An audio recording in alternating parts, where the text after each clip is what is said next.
তুরস্কে যাওয়ার পরে কিছু কিছু মানুষ তার বিরোধিতা করে এবং পুলিশ পর্যন্ত সেখানে আসে। সৌদি আরবে তিনি মদিনায় চিকিৎসা করেছিলেন।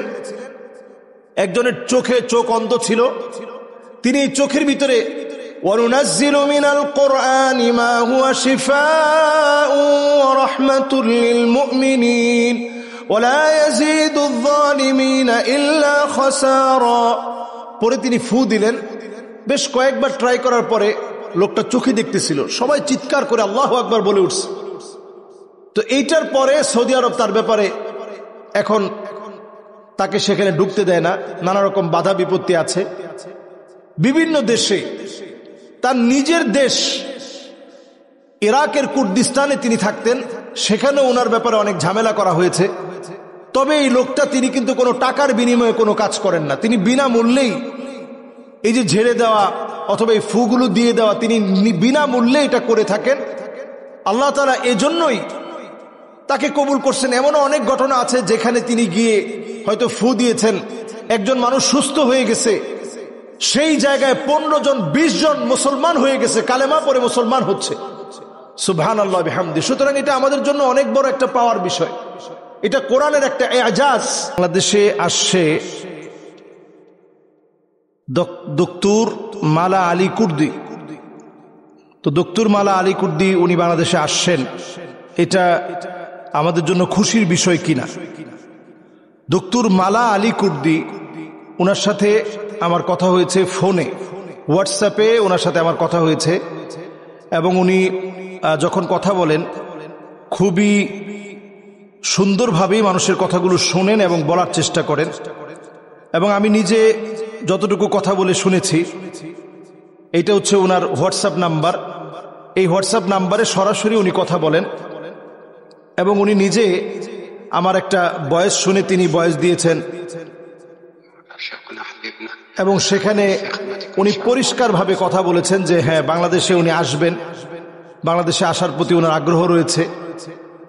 তো এটা আরো আগেই আমি ওনাকে অফার করেছিলাম যে বাংলাদেশে আসলে এমন ব্যক্তি আছে যিনি 100 কোটি টাকা খরচ হলেও ওনাকে দিয়ে বিশাল একটা ইউনিভার্সিটি করবে এবং বিশাল একটা চিকিৎসালয় করবে, যেটা এমন একটা মেডিকেল হবে যেটা তিব্বুন নাবাবী, নবী সাল্লাল্লাহু আলাইহি সাল্লামের চিকিৎসা পদ্ধতির উপরে প্রতিষ্ঠিত থাকবে। আপনারা নিশ্চয়ই ভিডিওতে দেখে থাকবেন, তিনি খুবই চমৎকার করে কোরআনুল কারীমের তেলাওয়াত করতে থাকেন। وَنُنَزِّلُ مِنَ الْقُرْآنِ مَا هُوَ شِفَاءٌ وَرَحْمَةٌ لِلْمُؤْمِنِينَ وَلَا يَزِيدُ الظَّالِمِينَ إِلَّا خَسَارًا وَنُنَزِّلُ مِنَ الْقُرْآنِ مَا هُوَ شِفَاءٌ وَرَحْمَةٌ لِلْمُؤْمِنِينَ وَلَا يَزِيدُ الظَّالِمِينَ إِلَّا خَسَارًا। এইভাবে তিনি তেলাওয়াত করতে থাকেন, এবং দেখা যায় একটা পর্যায়ে যে বদির কানে শুনতো না, সে কিছুক্ষণের মধ্যেই তার কিছু চিকিৎসার পদ্ধতি রয়েছে, দেখবেন কানটা ধরে একটু টান দিল, গলার এই জায়গাটা একটু টান দিল, যেগুলোতে আল্লাহ রাব্বুল আলামিন সূক্ষ্ম সূক্ষ্ম বিষয় রেখেছেন। স্নায়ুতন্ত্রের এই জায়গাগুলোতে যখন তিনি স্পর্শ করেন, এবং বোবা তার জিহ্বাটা ধরে খুব হালকা করে সে আলতো করে টান দিচ্ছে এবং কোরআনুল কারীমের আয়াত তেলাওয়াত করতেছে।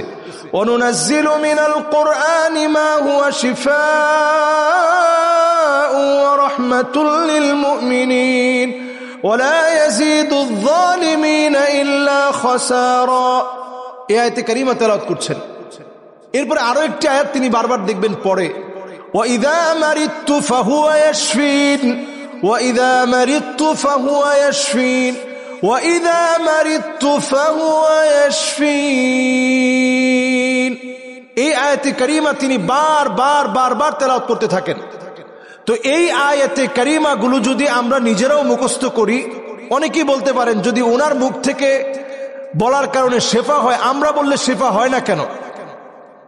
নবী সাল্লাল্লাহু আলাইহি সাল্লাম হাদিসের মধ্যে বলেছেন, বিসমিল্লাহি তুরবাতু আরদিনা, আমাদের মাটিকে আল্লাহ তাআলা পবিত্র করেছেন।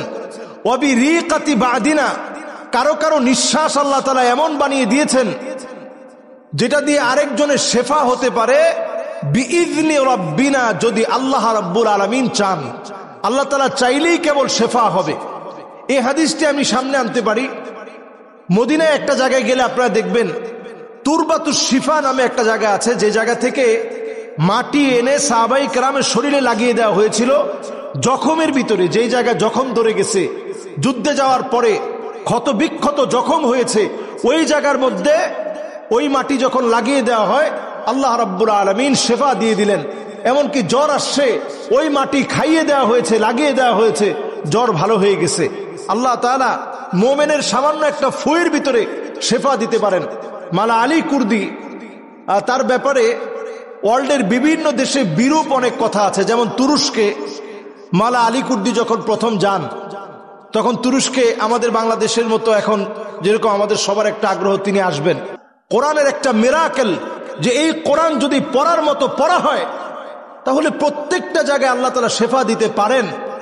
সাহাবায়ে কেরামের জমানায় এমন হয়েছে, সূরা ফাতিহা পড়ে একবার পড়ে ফু দিয়েছেন, সাপে কাটা ব্যক্তি তিনি উঠে বসে পড়ছে, প্রথমে চোখ মেলে তাকালেন, দ্বিতীয়বার সূরা ফাতিহা পড়ে ফু দেওয়ার পরে তিনি বসলেন, তৃতীয়বার সূরা ফাতিহা পড়ে ফু দেওয়ার পর ওই লোকটা হাঁটা শুরু করে দিয়েছে। সুবহানাল্লাহ বিহামদিহি। তো পড়াটা পড়ার মতো পড়া উচিত। কোরআনুল কারীমের তেলাওয়াত মানুষকে জীবন্ত করে, প্রাণবন্ত করে। মালা আলী কুর্দি তিনি ওয়ার্ল্ডের বিভিন্ন দেশে ইসলামের এই সৌন্দর্যকে প্রদর্শন করেছেন। তিব্বুন নাবাবিকে তিনি অ্যাপ্রিশিয়েট করেছেন, মানুষ যেন নবীজি সাল্লাল্লাহু আলাইহি সাল্লামের অভ্যাস চিকিৎসা পদ্ধতির দিকে ফিরে আসে। তো তিনি সেটা নিয়ে কাজ করছেন। বাংলাদেশে ইনশাআল্লাহ তিনি আসবেন, আমরা বাংলাদেশে ওনাকে সুস্বাগতম জানাচ্ছি। এবং ইনশাআল্লাহ বাংলাদেশে আসলে অনেক মানুষ ওনার দ্বারা উপকৃত হবে। অনেক যারা কথা বলতে পারে না, হয়তো বা আল্লাহ তাআলা চাইলে অনেককে আল্লাহ তাআলা শেফা দিবেন। কানে শুনতে পারে না, আল্লাহ তাআলা চাইলে শেফা দিবেন।